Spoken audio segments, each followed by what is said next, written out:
জীবনে যদি সম্মান না নষ্ট করতে চান, তাহলে জীবনে অনেক কিছু আপনাকে মুখ বুজে চুপচাপ সহ্য করে যেতে হবে। এক হচ্ছে, যখন মূর্খ লোকেরা বেশি তর্ক বিতর্ক করে কোনো কিছু না জেনে, সেখান থেকে চুপচাপ চলে আসাটাই শ্রেয়। আর যদি মনে করো যে কেউ তোমাকে ভালোবাসার অনুভূতি বোঝাচ্ছে না, কেউ তোমার ভালোবাসার অনুভূতি নিজে বুঝতে চাইছে না, তখন কি করতে হবে? তোমাকে তার নিজের জায়গাটা বুঝে নিতে হবে, তার জীবন থেকে সরে আসতে হবে যে না, এই জায়গাটা তোমার কখনোই ছিল না।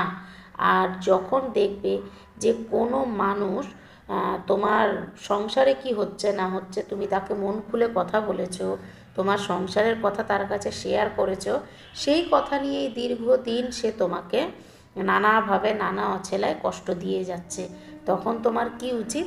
সেই জায়গাটা থেকে সরে আসা।